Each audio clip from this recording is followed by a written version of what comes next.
Tonight, round two. Colorado Senator Michael Bennet, former Vice President Joe Biden, South Bend, Indiana Mayor Pete Buttigieg, New York Senator Kirsten Gillibrand, California Senator Kamala Harris, former Colorado Governor John Hickenlooper, Vermont Senator Bernie Sanders, California Congressman Eric Swalwell, author Marianne Williamson, and former tech executive Andrew Yang.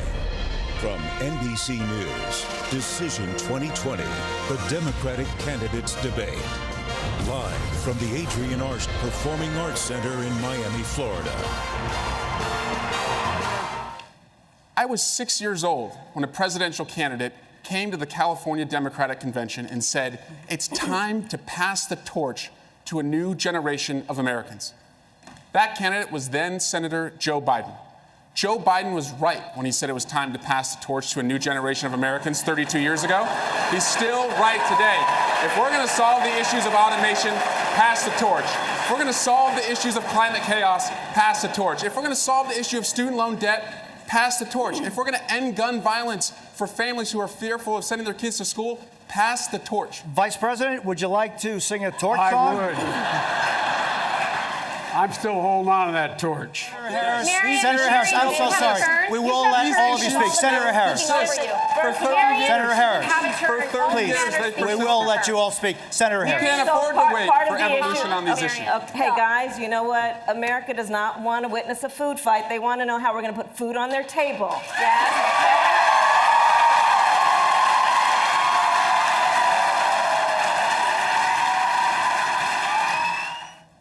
Thousands of men, women, and children cross the border asking for asylum for a better life. What do you do? Day one, hour one. Well, certainly the images we've seen this week just compound the emotional impact that the world is judging us by. If you'd ever told me any time in my life that this country would sanction federal agents to take children from the arms of their parents, put them in cages, actually put them up for adoption. In Colorado, we call that kidnapping. I would have told you. I would have told you it was unbelievable. And the first thing we have to do is recognize the humanitarian crisis on the border for what it is. We make sure that there are the sufficient facilities in place so that women and children are not separated from their families, the children are with their families. We have to make sure that ICE is completely reformed and they begin looking at their job in a humanitarian way where they're addressing the whole needs of the people that they are engaged with along the border. And we'd have to make sure ultimately that we provide not just shelter, but food, clothing, and access to medical care. Ms. Williamson. Yes, what Donald Trump has done to these children, and it's not just in Colorado, Governor, you're right, it is kidnapping, and it's extremely important for us to realize that. If you forcibly take a child from their parents' arms, you are kidnapping them. And if you take a lot of children and you put them in a detainment center, thus inflicting chronic trauma upon them, that's called child abuse. This is collective child abuse. And when this is crime, both of those things are a crime. And if your government does it, that doesn't make it less of a crime. These are state-sponsored crimes. Congressman, would you decriminalize crossing the border without documents? The first thing I would do is unite families. I'd surge immediately billions of dollars worth of help to the region immediately. Look, we talk about foreign policy. I'm the guy that got a bipartisan agreement at the very end of the campaign, at the very end of our term, to spend $740 million to deal with the problem. And that was to go to the root cause of why people are leaving in the first place. It was working. We saw, as you know, a net decrease in the number of children who were coming. The crisis was abated. And along came this president. He said he immediately discontinued that. We all talk about these things. I did it. I did it. 740 million. Now look, second thing we have to do. The law now requires the reuniting of those families. We would reunite those families, period. And if not, we put those children in a circumstance where they were safe until we could find their parents. And lastly, the idea that he's in court with his Justice Department saying children in cages do not need a bed, do not need a blanket, do not need a toothbrush. That is outrageous. Vice President, the Obama-Biden administration was The Obama-Biden administration deported more than 3 million Americans. My question to you is, if an individual is living in the United States of America without documents and that is his only offense, should that person be deported? No. Depending if they committed a major crime, they should be deported. And the president was left in his, President Obama, I think, did a heck of a job. To compare him to what this guy's doing is absolutely, I find, close to immoral. But the fact is that, look, we should not be locking people up. We should be making sure we change the circumstance, as we did, why they would leave in the first place. And those who come seeking asylum, we should immediately have the capacity to absorb them, keep them safe until they can be heard. A 15-second, if you could, if you wish to answer. Should someone who is here without documents, and that is his only offense, should that person be deported? That person should not be the focus of deportation. We should fundamentally change the way we deal with things. So, on the issue of race, I couldn't agree more that this is an issue that is still not being talked about truthfully and honestly. There is not a black man I know, be he a relative, a friend, or a coworker, who has not been the subject of some form of profiling or discrimination. Growing up, my sister and I had to deal with the neighbor who told us her parents couldn't play with us because we were black. And I will say also that in this campaign, we've also heard, and I'm going to now direct this at Vice President Biden, I do not believe you are a racist. And I agree with you when you commit yourself to the importance of finding common ground. But I also believe, and it's personal, and I was actually it was hurtful to hear you talk about the reputations of two United States senators who built their reputations and career on the segregation of race in this country. And it was not only that, but you also worked with them to oppose busing. And, you know, there was a little girl in California who was part of the second class to integrate her public schools. And she was bused to school every day. And that little girl was me. So I will tell you that on this subject, it cannot be an intellectual debate among Democrats. We have to take it seriously. We have to act swiftly. As Attorney General of California, I was very proud to put in place a requirement that all my special agents would wear body cameras and keep those cameras on. Senator Harris, thank you. Vice President Biden, you have been invoked. We are going to give you a chance to respond. Vice President Biden.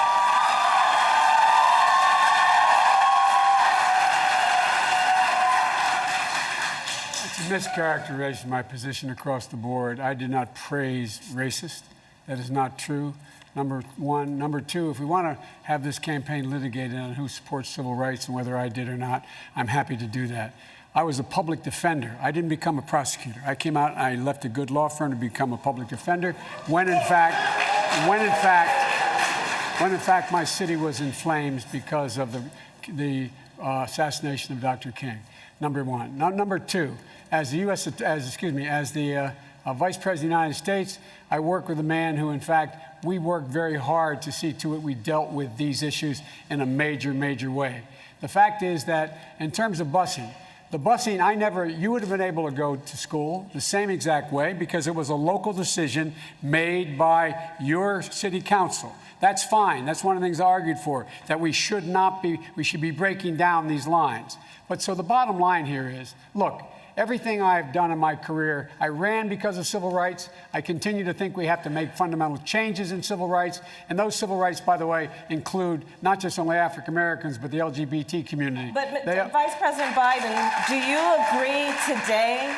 agree today that you were wrong to oppose busing in America then? No, do you agree? I did not oppose busing in America. What I opposed is busing ordered by the Department of Education.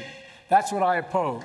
Well, there was a failure of states to integrate public schools in America. I was part of the second class to integrate Berkeley, California public schools almost 2 decades after Brown v. Board of Education. Because your city council made that decision. It was a local decision. So that's where the federal government must step in. That's why we have the Voting Rights Act and the Civil Rights Act.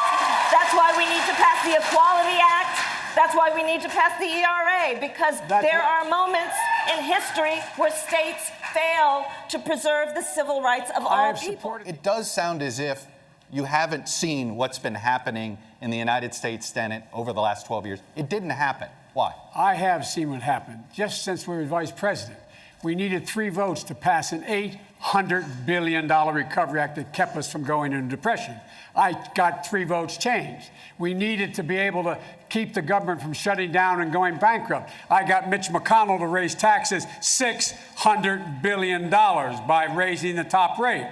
And as recently as after President got elected, I was able to put together a coalition of the Cures Act that billions of dollars go into cancer research, bipartisan. But sometimes you can't do that. Sometimes you just have to go out and beat them. I went into 20 states, over 60 candidates, and guess what? We beat them. We won back the Senate. Thank you.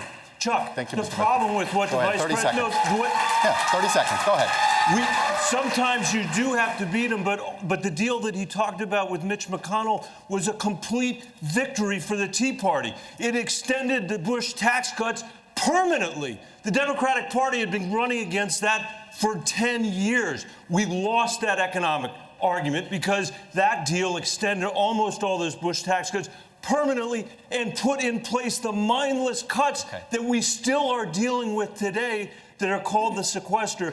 That was a great deal for Mitch McConnell. It was a terrible deal for America. Thank you, Senator. Thank you, Senator Bennett. Are there significant ways you can cut carbon emissions if you have to do it with no support from Congress? The answer is yes. Number one, in our administration, we built the largest wind farm in the world, the largest solar energy facility in the world. We drove down the price, competitive price of both of those renewable sources. I would immediately insist that we, in fact, build 500,000 recharging stations throughout the United States of America, working with governors, mayors, and others, so that we can go to a full electric vehicle future by the year 2020, or by the year 2030. I would make sure that we invested $400 million in new science and technology to be the exporter, not only of the green economy, but economy that can create millions of jobs. But I would immediately join the Paris Climate Accord. I would up the ante in that accord, which it calls for, because we make up 15% of the problem. 85% of the world makes up the rest. And so we have to have someone who knows how to corral the rest of the world, bring them together, and get something done like we did in our administration. Senator Sanders, I want to give you 30 seconds to follow up, and I'm going to hold you to 30. Look, the old ways are no longer relevant. The scientists tell us we have 12 years before there is irreparable damage to this planet. This is a global issue. What the President of the United States should do is not deny the reality of climate change, but tell the rest of the world that instead of spending $1.5 trillion on weapons of destruction, let us get together for the common enemy. And that is to transform the world's energy system away from fossil fuel to energy efficiency and sustainable energy. The future of the planet rests on us doing that. I've seen the plans of the other candidates here. They would all leave 15 million assault weapons in our communities. They wouldn't do a single thing to save a single life in Parkland. I'll approach this issue as a prosecutor. I'll approach it as the only person on this stage who has voted and passed background checks, but also as a parent of a generation who sends our children to school where we look at what they're wearing so we can remember it in case we have to identify them later. That's a good plan. Last question for Vice President Biden tonight. You have made your decades of experience in foreign policy a pillar of your campaign. But when the time came to say yes or no on one of the most consequential foreign policy decisions of the last century, you voted for the Iraq War. You have since said you regret that vote. But why should voters trust your judgment when it comes to making a decision about taking the country to war the next time? Because once Bush abused that power, what happened was we got elected after that. I made sure the president turned to me and said, Joe, get our combat troops out of Iraq. I was responsible for getting 150,000 combat troops out of Iraq, and my son was one of them. I also think we should not have combat troops in Afghanistan. It's long overdue. It should end. And thirdly, I believe that you're not going to find anybody who has pulled together more of alliances to deal with what is the real stateless threat out there. We cannot go it alone in terms of dealing with terrorism. So I'd eliminate the act that allowed us to go into war and not the AUMF, and make sure that it could only be used for what its intent was, and that is to go after terrorists, but never do it alone. That's why we have to repair our alliances. We put together 65 countries to make sure we dealt with ISIS in Iraq and other places. That's what I would do. That's what I have done, and I know how to do it. I'm sorry we haven't talked more tonight about how we're going to beat Donald Trump. I have an idea about Donald Trump. Donald Trump is not going to be beaten just by insider politics talk. He's not going to be beaten just by somebody who has plans. He's going to be beaten by somebody who has an idea what this man has done. This man has reached into the psyche of the American people, and he has harnessed fear for political purposes. So, Mr. President, if you're listening, I want you to hear me, please.